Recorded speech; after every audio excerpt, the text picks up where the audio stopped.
Hi, I'm Chris Endrey and this is your 30-minute call. Stephen Moore is the company manager at Melbourne Theatre Company. What's a company manager? Let's find out. Thanks so much for joining me here today, Stephen. I'm with Stephen Moore here, who's the company manager of the Melbourne Theatre Company. We're all familiar with the Melbourne Theatre Company, but company manager isn't a title that, you're not front of stage, I guess. So what does it mean? What's a company manager? So I guess easiest place to start would be what actually is a company. So while we're called the Melbourne Theatre Company, the term company manager actually refers to a group of people. So in the theatre, any group of, say, cast, creatives, anybody who's working on a show are referred to as a company. Mm-hmm. So Shakespeare In Love, all of the cast, all of the creatives, all of our crew, they're all referred to as the company of Shakespeare In Love. So my role as a company manager means that I'm essentially the one looking after that company. The wrangler. Yeah, a bit. It sounds harder than I imagined because I thought in the abstract, okay, company manager, you're maybe some sort of producer in charge of the business as well as the whole theatre company, but you're just making sure that Yeah, well, I work very closely with our producing team, our producer, Martina Murray at MTC. So yeah, there is a little bit of that, but otherwise... Wrangler's a way of putting it. Perhaps not a charitable... no. But I'm not a member, so... I probably wouldn't put that down as a CV title. Yes, okay. Cat wrangler. Yeah. But you're responsible for, I guess, the well-being, making sure everybody's functioning. Yeah, so the actual role, company manager, that's kind of like the succinct way that it looks after everybody. Mm-hmm. What that actually entails really varies depending on the production. So show to show, production to production, company to company, it's a really different flexible beast. Great. A lot of it is adapting to what each company needs, and that's kind of the role. So I haven't been in a theatre company, as I imagine many of our listeners won't have been. What's the flexibility there? So now you've got quite a large cast, and it's a big show, Shakespeare In Love. What does that range down to? Like, do you put on very small shows? So maybe you're just wrangling, Hugo Weaving and that's it? Well, Melbourne Theatre Company, for those who don't know much about the company, we're Australia's oldest professional theatre company, and we put on around 11 main stage productions each year, as well as an education show, and then sometimes a studio season, as well as countless other events, readings, workshops throughout the year. So I work with a vast range of different size companies. As you said, Shakespeare In Love, which is here in Canberra at the moment, we've got a company of around 45 people. Otherwise, it can drop right down to a small handful, 6 to a dozen or so people. Right. So I imagine when you've got a small group like that, because my experience in creative projects is you can be working quite intensely for a long period of time. And it's really important to have good dynamics and sustainable relationships. Yeah. Have you... what's the dark side of that? What's the worst type of situation you've had to manage? Oh, look, I'm not going to... Speak freely and name names. Not going to gossip. I think it's absolutely fair to say that the industry can be really high pressure. We're quite a timeline-driven industry, so there's only a finite period of rehearsal, and then you've got the looming deadline of opening night, which... in most cases, can't be shifted. Once that's set.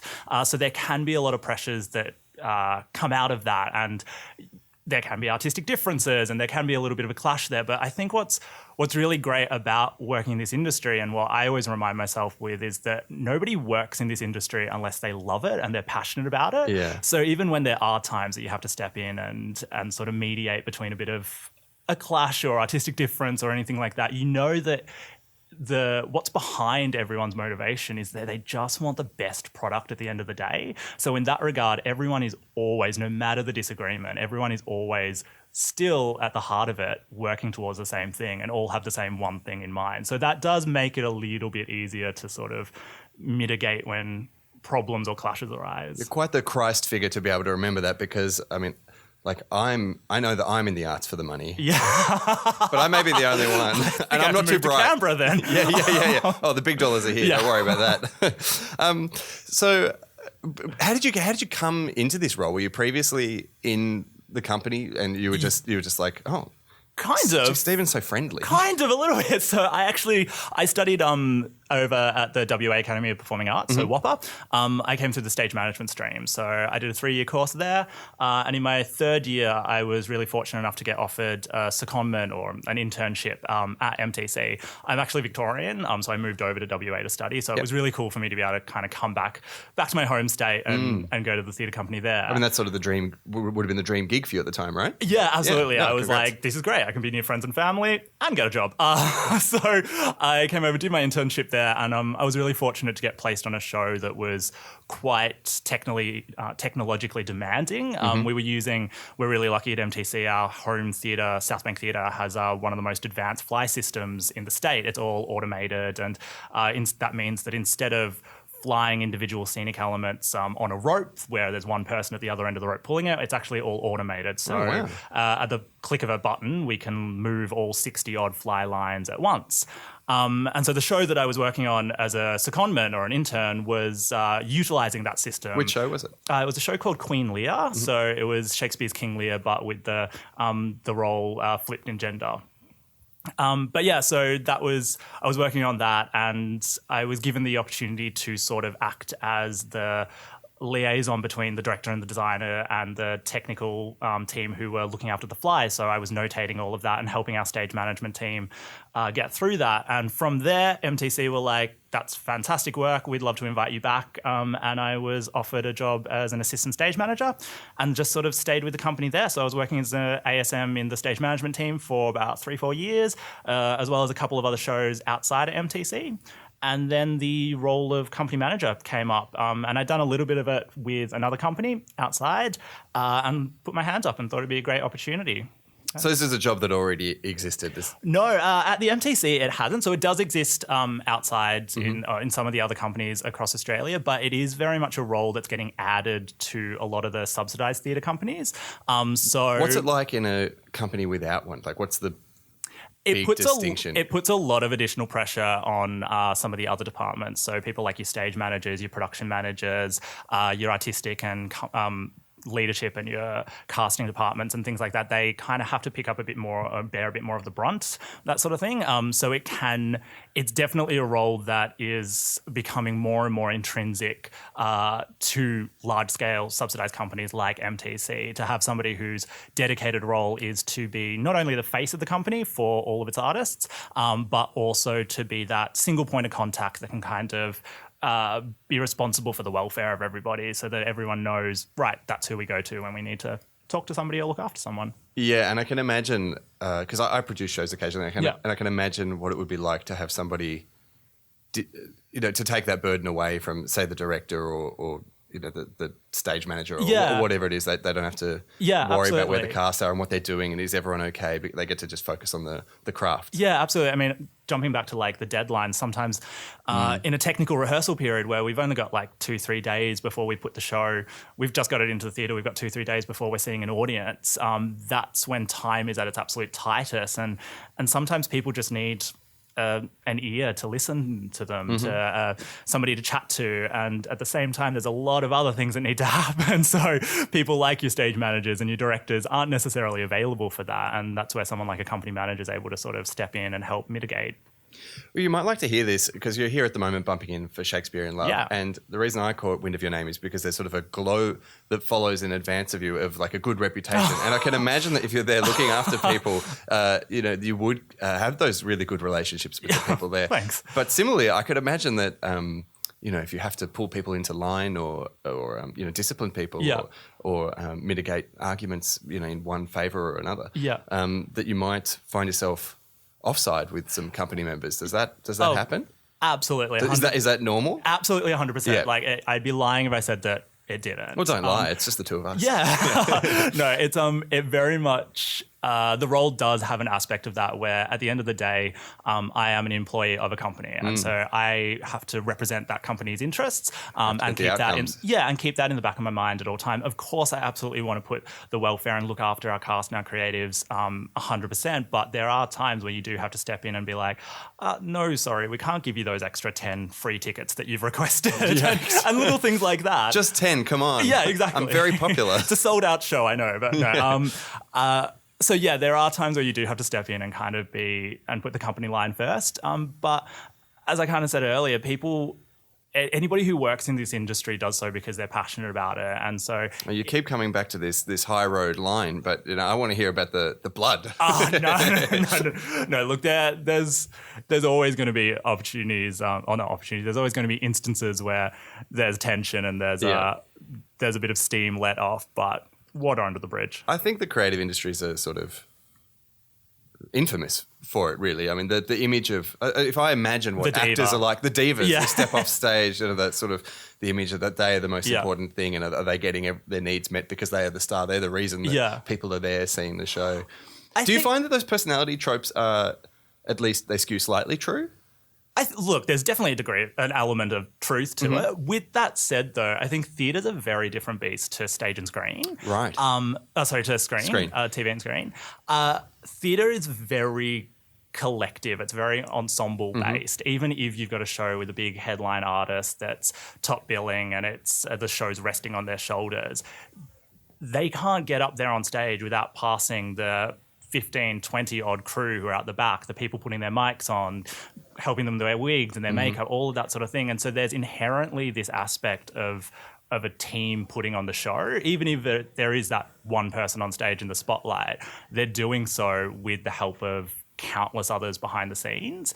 And I think because of that, because it just takes them turning to their side, looking off stage and seeing all those people, that they can't escape that. And as such, while there are definitely divas, I think in the theatre industry, they're not quite as prevalent. I mean, we don't have things like tour riders and individual trailers out the back and all of that sort of stuff to contend with. I'm in music and you hear some horrible stories about... Music is a completely different beast. You could not pay me enough to work in the music industry. Yeah, right. Well, my experience is nobody can be paid enough to work in the music industry. No, I dabbled a little bit of it in back in my student days when I was going through WAPA, and it's a complete different kettle of fish. And to any company managers who looking after the music industry, I wish you luck. Have you had to that end? Have you had sort of, I mean, maybe musicians less common, but have you had people come from film or from TV screen or any other discipline into theatre companies, and you just straight away see like, oh, they don't quite understand. Yeah, they don't. Yeah, absolutely. We've had people make the transition over from screen, be it TV or film, onto theatre, onto the stage for the first time, and it's always really interesting watching them sort of go through that process and appreciate and start to learn that it is a different craft. There is a different style to acting to a camera versus 500-600 people who range from being 2 meters from stage all the way to 20, 30 meters away from stage, and being able to perform in such a way that gives everybody in the house that same intimate experience. It is really interesting watching some people make that jump, and sometimes that does mean stepping in and sort of holding their hand just a little bit more and taking them through some of the little intricacies and the little superstitions sometimes and things like that come with working in the theatre. Right, what are some of the superstitions? I know the famous ones, and I won't even curse you, but there's a certain play that you can't say the name of. Certain Shakespearean play, how you solve it. Different people say you have to run around the theatre, all these sort of things. Right. And do people do that? Oh, absolutely. Oh, yeah. It's always fun when we get a new cast in, just sort of seeing how different casts respond differently. Like you'll meet some that are really, really superstitious. Right. And will take it really seriously. And it's not even an age thing. Like I've met cast who it's their first professional production. They've just come out of drama school and they will not be caught uttering the name of that show. They're so superstitious. Do you sort of utter it if you've got a cast that's maybe a bit out of shape? You're like, oh, we need to get the blood flowing. Oh gosh, no, because that's a few laps of theatre. That's more work for me then, because that means something's going to go wrong. Right, of course.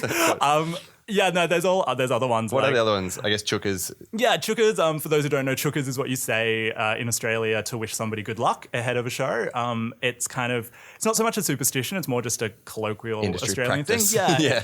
It apparently it stems from back in the day, performers used to get paid in food. So the wish was that I was wishing upon you that the show would be so good that you'd get a chicken for dinner. And then in true Australian fashion, we couldn't be bothered saying chicken, so it became chukkers.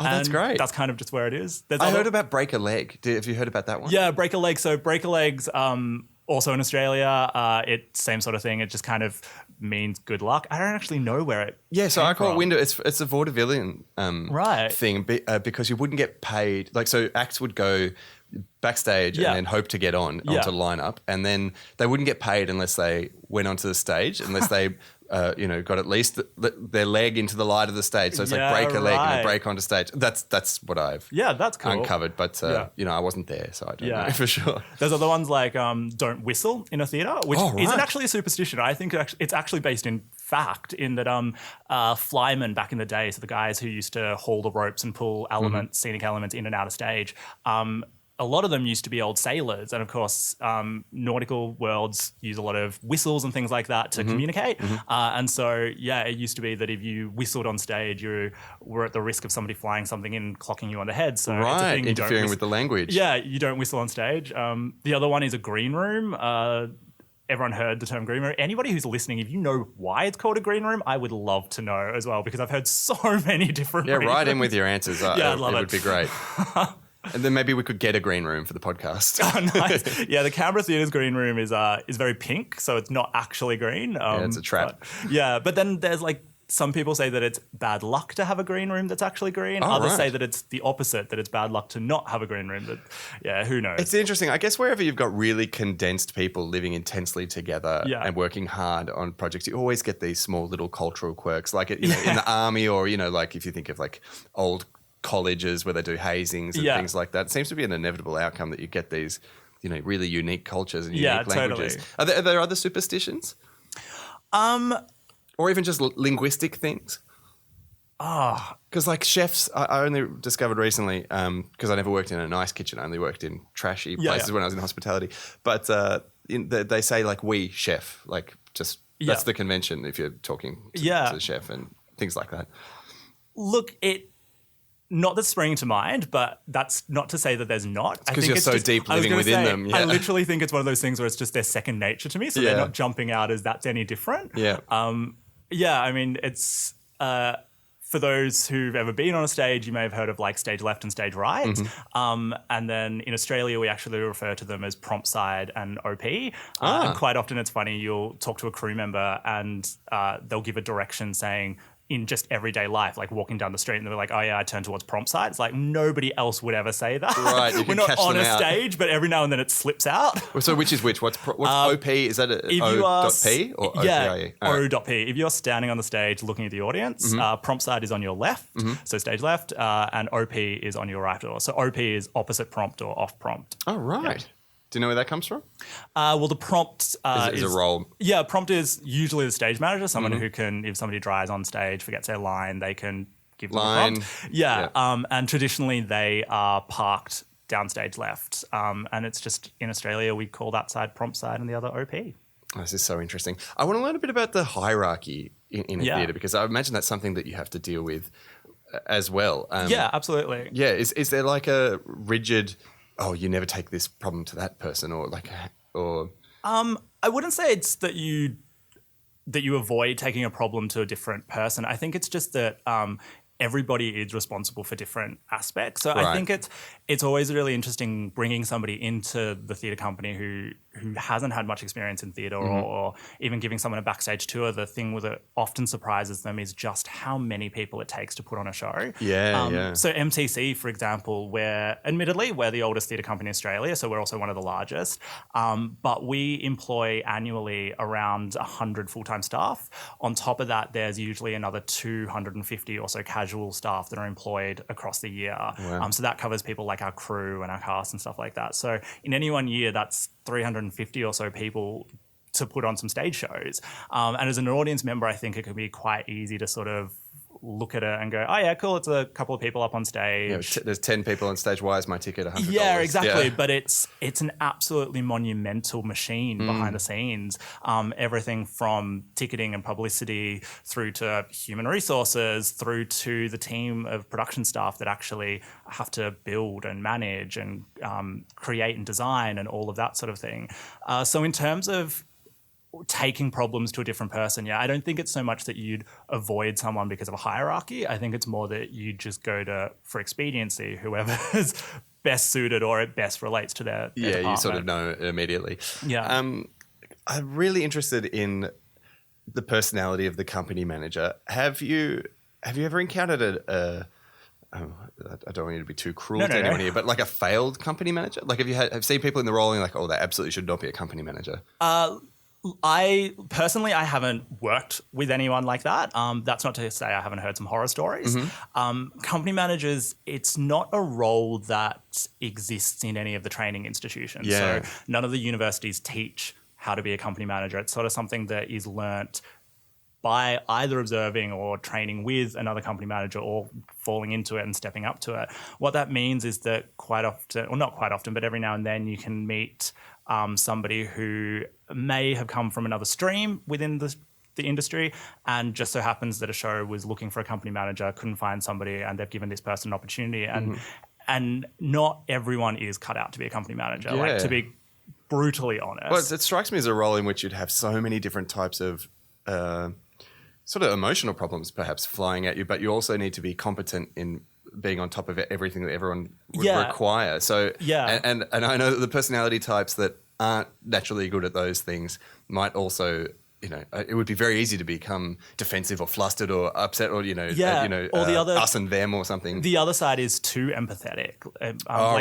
There's some that are so quick to be incredibly supportive, and you need to be incredibly supportive. Absolutely. That's the number one thing of our role, is to support those working on the show or working within the company. The number two thing is they have to shut up with the problems. No. But it's more like sometimes if something goes wrong, while you're supporting that person, your brain also has to be thinking about all the other ramifications and all the other flow-on effects and the other people you need to communicate to and all the other things, and you can't get caught up in the emotion of something when it goes wrong. Yeah. As a company manager, you're no real use if you're in the corner crying as well. You need to be able to step up into a leadership role and guide the company through whatever the problem happens to be. Cry in the boardroom like the true managers. Yeah, absolutely. Like, you need an outlet. You need to cry somewhere. You definitely need an outlet. Yeah. Anybody in any industry, in any job that they had, should have an outlet. Yeah, of course.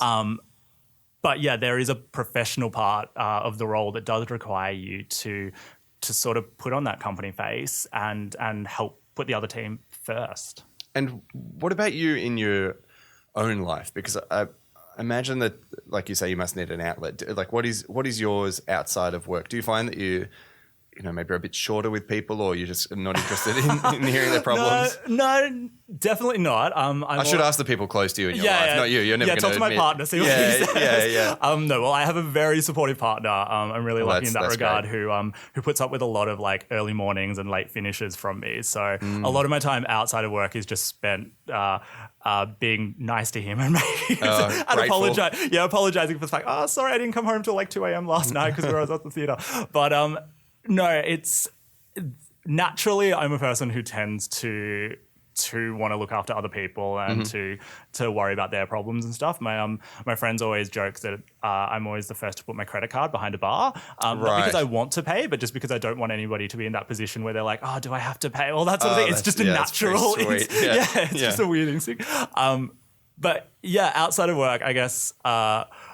Beyond the theatre, I absolutely adore anything to do with travel. So massive nerd when it comes to travel and all that sort of thing, which helps in this role because I'm responsible for organising people's travel. So right. That's so you mean nerd as in not just you like to go to other places, but the whole spectacle? Just the whole thing. Yeah, I'm one of those freaks who finds an airport calming. Yeah. Did you like Canberra Airport? I actually really like it. Really nice. Yeah, it's totally smashes Melbourne's hodgepodge. Yeah. We go, it's like, why? This is pleasant. It doesn't make sense. It's meant to be a horrible experience. It's nice and airy. It's clean. There's sculpture. Yeah, it's crazy. Yeah. And you mentioned your partner. You're on the road right now. I imagine you're on the road quite a lot. Is that? Some company managers are. So Melbourne Theatre Company doesn't tour a great deal. Our base is in Melbourne. We play to... We've got a subscriber base in Melbourne of about 22,000 people, and so that's where our main audience is. That's not to say that we don't tour. So obviously we're here in Canberra at the moment, and I've been really fortunate to be responsible for helping arrange that travel and getting everybody up here and touring up with the production. But me personally in this role, I don't have to travel that much, but I have previously. So working for other companies or on other shows has seen me going around Australia for a couple of months at a time. And I've got friends in the industry who own houses in Melbourne, but actually haven't stepped foot in them, or literally did for like 24 hours when they first moved in, unpack some boxes, and then we're back on a flight to Sydney. So there's various different ends to the spectrum, but it can be a role that does see you on the road a lot. It's funny because the idea of a job with lots of travel and needing to be in many locations is seen as such a glamorous and exotic thing, but in reality, even going to places that you like, it's exhausting. Yeah, and then when you add in trying to coordinate getting 45 people onto the one bus to get to the airport in time, it's definitely not a relaxing experience anymore. So is the theatre, obviously it's something you trained for and you've been working in for a while and have a great role within. Are there other sort of spheres in society where you could see yourself, I guess, taking care of people and putting on large productions? No,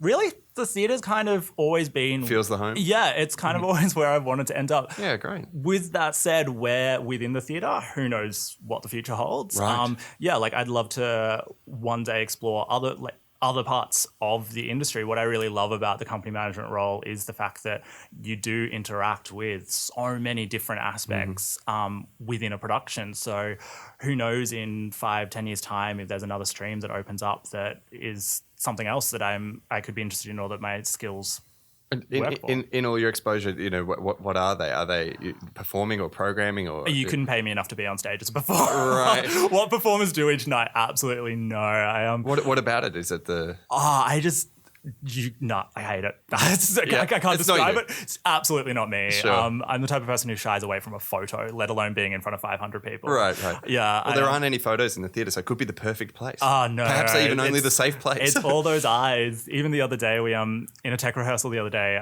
one of our cast had a schedule conflict, and I had to just cover in terms of reading lines for them, just so that we had a voice and thing. And even just doing that was petrifying. Oh, right. Oh, that's so fun. So definitely not a performer. But the more creative guidance, probably not programming, or? Probably not towards creative. I've started working closely with our producer at MTC, and that's probably a field that I'd like to sort of shift towards and explore. That role is, again, similar to a company manager, responsible for being across a vast array of other roles. Yeah. And so whereas the company manager is that, but with a stronger focus on the cast and creative, somebody like a producer does have a bit more of the business side into their role. And so that's probably an area that I'll try to work towards one day. Goodness, you've got an appetite for something I couldn't imagine. High areas of responsibility, many spinning plates, and high consequences for any of them that fall. And countless Excel spreadsheets. Yeah. Great, it's wonderful. I'm really looking forward to seeing the show. How are you feeling about it? It's phenomenal. Like the show, for anybody who hasn't heard about it, Talking about Shakespeare in Love. Yeah, Shakespeare in Love. It's based on the Academy Award-winning movie. So it came out in 1998, won like 7 Academy Awards or something like that. It's incredible. It was like the top 10 highest grossing film of that year or something. So it's a really loved show. And we've been really fortunate to present it as the Australian premiere production down in Melbourne. So it's a whole new production. It has been staged before in the West End, but we've got a completely new imagining of it. So brand new design, brand new direction, brand new set. It's incredible. And the reviews have been really strong as well. So, I mean, saying it's a beloved film, it kind of completely shadows that from all the descriptions. Well, and you've got a dog. Oh, we do. We do have a dog. Bit of a surprise. I didn't ask about that. Managing the company dog. There's a producer in the show, one of the characters, and he says there's 3 things, essentially, to paraphrase him, he says that there's 3 things that audience members like or want in a show, and that's comedy, love, and a bit with a dog. So it's kind of, it's fitting that Shakespeare in Love has a dog in it. Yeah. But yeah, it's a phenomenal show. If you've ever seen the movie, you'll know that it does it celebrates and it's an ode to the power of love. Obviously, with a name like Shakespeare in Love, you'd expect a love story. But above that, it's also a love letter in itself to the theatre and to all things theatre. And so it's kind of been a natural fit for it to make the jump from the silver screen up onto stage. And it's full of great jokes. Like, it's for those who are in the industry, there are so many in-jokes just sort of peppered through it that you'll love it. And for those not in the industry, there are so many other jokes as well. So it's a great night. Yeah, okay, all right, I'm sold. I'll be there. All right. I'm going anyway. Nice. All right, thanks so much for joining me today, Stephen. Awesome, thank you. Wonderful chatting. Great.